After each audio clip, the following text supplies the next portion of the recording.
Hello students, स्वागत करता हूँ मैं अपने चैनल टॉपर्स लाइक पर। Okay, toppers like. आज मैं बेसिकली वीडियो बना रहा हूँ पर्सोनिफिकेशन सॉरी बोल रहा हूँ, फिजिक्स के पर्सोनिफिकेशन पे और ऑक्सीमोरन और ओनोमाटोपोइया पर। ठीक है। वैसे अगर अभी सोच रहे हैं कि सिमिली मेटाफोर नहीं पढ़ा है क्या, तो ऑलरेडी सिमिली और मेटाफोर का वीडियो मैं बना चुका हूँ। मेरे चैनल पे अवेलेबल। आप अगर प्लेलिस्ट सेक्शन में जाएंगे ये फिगर्स ऑफ स्पीच की, तो वहाँ पे मैंने ये इसका सिमिली मेटाफर एपॉस्ट्रॉफी और हाइपरबोल का वीडियो बनाया हुआ है। तो आज मैं पर्सोनिफिकेशन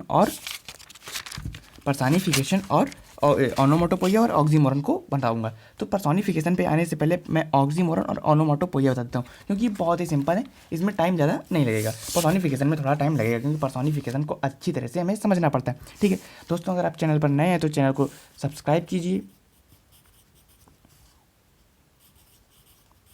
ओके, सब्सक्राइब कीजिए और बेल आइकन को दबा दीजिए। ओके, अगर अच्छा लगे तो लाइक भी कर दीजिएगा वीडियो को।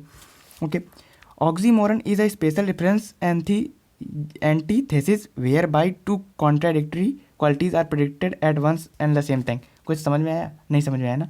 लेकिन अगर मैं बोलूँ कि आपको एंटोनिम्स और सिनोनिम्स आते हैं, हाँ, तो बस इसमें एंटोनिम्स देखने हैं। कैसे? कहीं भी दो एंटोनिम्स एक साथ दिख जाएं, बस समझ जाना ऑक्सीमोरन है। बस आपको इसमें के लिए अपोजिट वर्ड याद रखने। क्या याद रखने? Opposite words.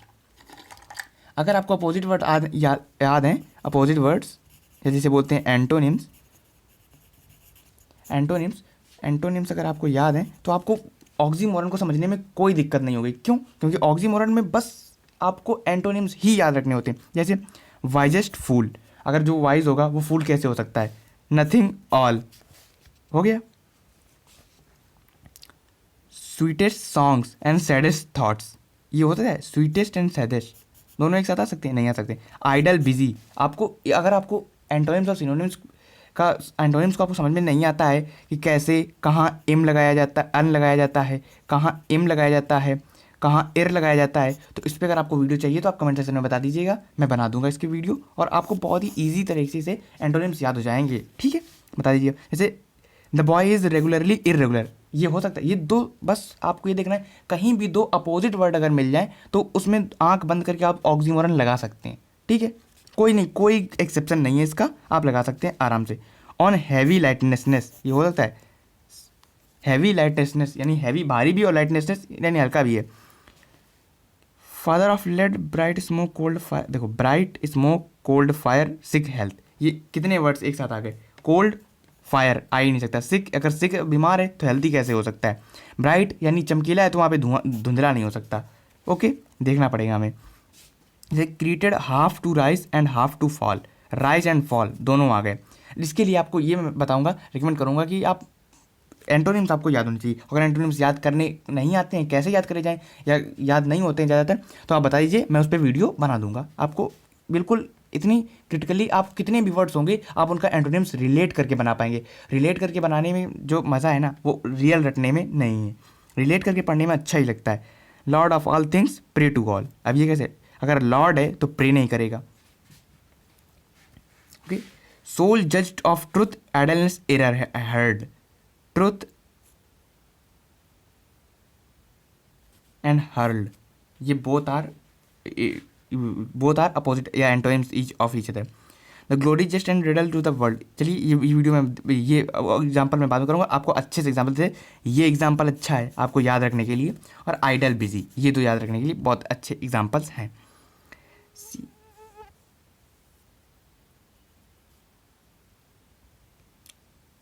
His honours rooted in dishonour stood, ये कैसे? दोनों एक साथ आ गए। जैसे ही आपको दो अपोजिट वर्ड एक साथ दिख जाए आप तुरंत लगा सकते हैं। फेथ अनफेथफुल, फाल्सली ट्रू, हो ही नहीं सकता। काइंड क्रूअल, आपने देखा होगा तुरंत। और हाइपरबोल की वीडियो तो मैं बना चुका हूँ। ठीक है, अब ऑक्सीमोरन तो हो गया। ऑक्सीमोरन में बस आपको ये याद रखना है, अगर आपको अपोजिट वर्ड याद हैं तो कोई आपको दिक्कत नहीं होगी। आपको अपोजिट वर्ड अगर याद है तो कोई आपको दिक्कत नहीं होगी ऑक्सीमोरन बनाने में। और ऑक्सीमोरन की डेफिनीशन के लिए अब बोलेंगे सर हम तो इंटरमीडिएट में, हमें इंग्लिश का एग्जाम देना है, उसमें डेफिनीशन कैसे लिखेंगे? तो उसके लिए मैं तुरंत आपको डेफिनीशन दिखा देता हूँ। डेफिनेशन तुरंत आप देख लेंगे और अच्छी तरीके से याद रखेंगे। डेफिनेशन के लिए भी मैंने वो वीडियो दिखा था, उसका बस ये समझ लीजिए वो उस वीडियो का इस वीडियो का आगे का ही पार्ट है। जैसे डेफिनेशन मैंने बताया ही था कि सब में एक लाइन तो कॉमन ही रहती है, oxymoron is a figure of speech in which, बस और कोई नहीं, two opposite ideas are kept put together. मतलब कि दो अपोजिट आइडिया, यानी अगर कोई बिजी होगा तो आइडल नहीं होगा, यानी एम्प्लॉय अगर कोई काम कर रहा होगा तो उस समय बिजी नहीं होगा, अगर वो काम कर रहा है तो उस समय बिजी, यानी वो सुस्त नहीं होगा, वहाँ पे लेजी नहीं होगा।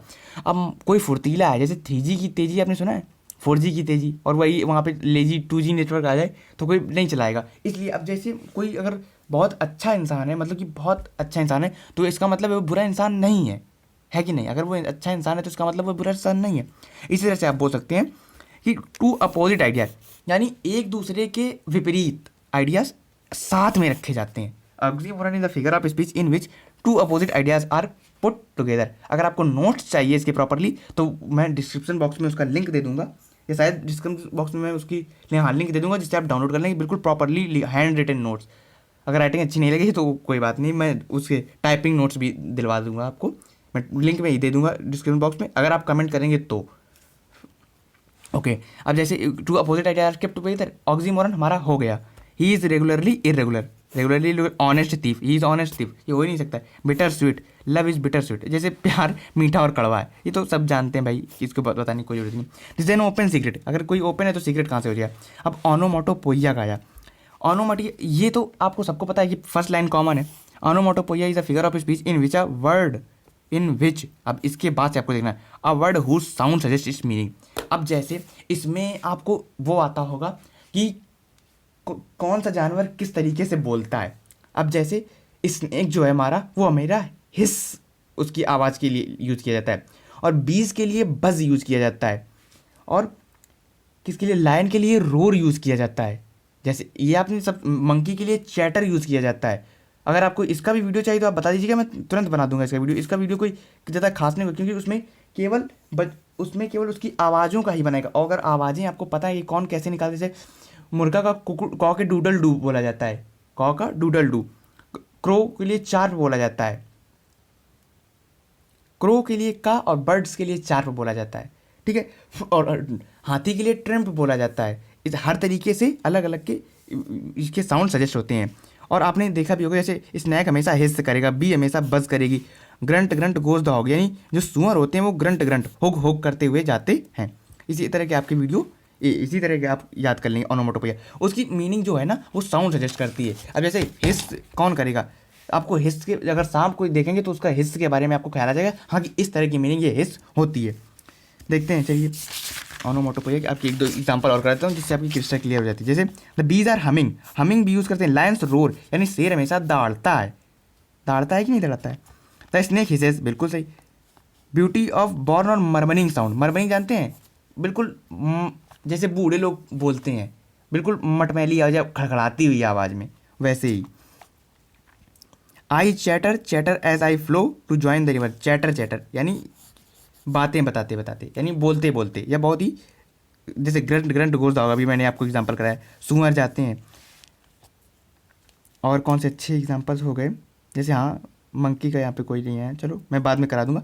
और ऐसे ही एग्जांपल आपको याद करने हैं, ठीक है। चलिए अब ये ऑनोमोटोपोइया की इसकी डेफिनेशन वही है, साउंड सजेस्ट इज मीनिंग, बस आपको इतना याद रखना है। वर्ड्स इन बोलते हैं क्या, in which figure, in this figure of speech sound suggest is meaning, बस साउंड उसकी मीनिंग को सजेस्ट करता है।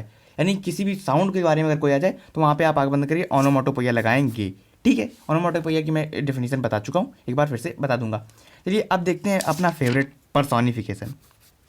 पर्सोनिफिकेशन में यही दिखा है, by this figure of speech we ascribe intelligent and personality inanimate things. चलिए ये मैं नहीं बताता हूँ, ये मैं अच्छी तरह से बताता हूँ, ये अभी बुक की लैंग्वेज तो समझ में नहीं आई होगी।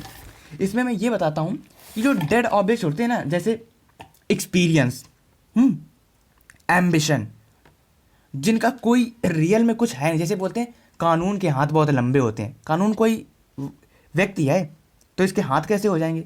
इसी तरह से आप जितने भी कहानियाँ या मुहावरे बनाए गए हैं वो सब पर्सोनिफाइड करके बनाए गए हैं। बोला जाता है कानून के हाथ बड़े लंबे होते हैं, तो कानून कोई व्यक्ति है, आपने देखा कभी? जैसे इंसाफ का तराजू, इंसाफ कोई व्यक्ति है जो उसका तराजू होगा। इसी तरह बहुत से वर्ड्स होते हैं जिनको आप देख नहीं सकते हैं। चलिए बताते हैं आपको अच्छी तरह मीनिंग। जैसे पर्सोनिफिकेशन, अब इसकी डेफिनेशन बताते हैं आपको। Personification is a figure of speech, personification is a figure of speech in which lifeless objects are represented as living beings. यानी लाइफलेस ऑब्जेक्ट्स को एक मानव की तरह रखा जाता है, यानी लिविंग बींग्स, यानी एक व्यक्ति की तरह रखा जाता है। जैसे लव इज ब्लाइंड, प्यार अंधा है। प्यार को देखा किसी ने? कोई व्यक्ति है। अंधा होना तो एक व्यक्ति की क्वालिटी है, वो है कि नहीं है, बस यही आपको देखना है। Time and tide wait for none, यानी इंतजार करना, प्रतीक्षा करना एक इंसान की क्वालिटी है, ह्यूमन बीइंग की क्वालिटी है। लेकिन टाइम एंड टाइड यानी समय और घड़ी किसी का इंतजार नहीं करती। ये आपने ये तो एक मुहावरा है ना। द फायर रैन वाइल्ड, यानी जो आग है वो बहुत तेजी से भागती है। भागना तो एक मनुष्य की क्वालिटी है ना, ह्यूमन बींग्स की। लेकिन फायर रैन वाइल्ड यानी कि बोले आग भागती है, तो आग को यहाँ पे मनुष्य माना गया कि नहीं माना गया। बस इसी तरह से आपको देखना होता है पर्सोनिफिकेशन। पर्सोनिफिकेशन में किसी भी वर्ड या बोल सकते हैं एक अच्छे से वर्ड जो होते हैं जिसको बहुत अच्छा माना जाता है। अब क्या बोले मैं उन वर्ड्स को, जैसे एम्बिशन यानी उद्देश्य,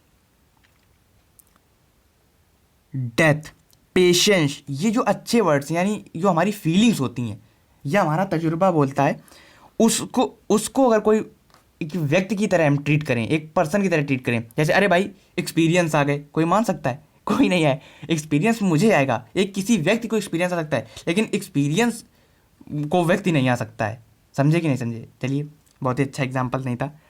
अब जैसे मैं बोलूँ कि experience is the best teacher, या teacher is the best experience, ये तो नहीं बोलेंगे। एक्सपीरियंस जो है एक बेस्ट टीचर है, मतलब कि अनुभव ही एक आदमी को सब कुछ सिखाता है। अब ये थोड़ी ना अनुभव को सब कुछ सिखाता है, ये नहीं बोल सकते हम लोग। इसी तरह से हम लोग ध्यान रखेंगे। और इसकी डेफिनेशन लिखना तो मैं अब पहले से बता चुका हूँ कि जो भी हो, personification is a figure of speech in which, ये लाइन तो सब में कॉमन है। और बाकी जो मैंने आपको थोड़ी थोड़ी हिंट्स बताई हैं वो आपको ध्यान रखनी पड़ेंगी। इसके एग्जाम्पल जैसे let not ambition mock their useful toil, यानी यहाँ पे एम्बिशन को एक व्यक्ति के तरीके, जबकि इसका मतलब होता है उद्देश्य। यहाँ उद्देश्य को एक व्यक्ति के प्रस्तुत किया गया है। ये हमारी जब इंटर में एक पोयम हुई है, from an elegy written in a country churchyard, तो from an elegy written in country churchyard, तो उसमें ये बताया गया है कि जो आज के लोग हैं, उस पोयम में कि जो आज के लोग हैं वो हमारे पूर्वजों का मजाक ना उड़ाएं, उनकी मेहनत का मजाक ना उड़ाएं। क्यों? क्योंकि वो साधारण जीवन जिए, किसी से ज़्यादा अपने घर से बाहर नहीं निकले, अब आराम से मेहनत की। लेकिन जो आजकल के पीपल हैं वो उनका मजाक ना उड़ाएं, ये बात उसमें कही गई। एम्बिशन यहाँ पीपल्स के लिए यूज़ किया गया है, ठीक है। ऐसे ही fair science frowned not to be humble's birth and मेलेकोलॉजी marked him for her own. अब इसके लिए इसका आप अगर अर्थ बता सकते हैं तो बहुत अच्छी बात है। अगर आप कमेंट करेंगे तो मुझे बहुत अच्छा लगेगा, वरना मैं तो फिर बताऊंगा ही, ठीक है। Okay bye, thank you, thanks for watching.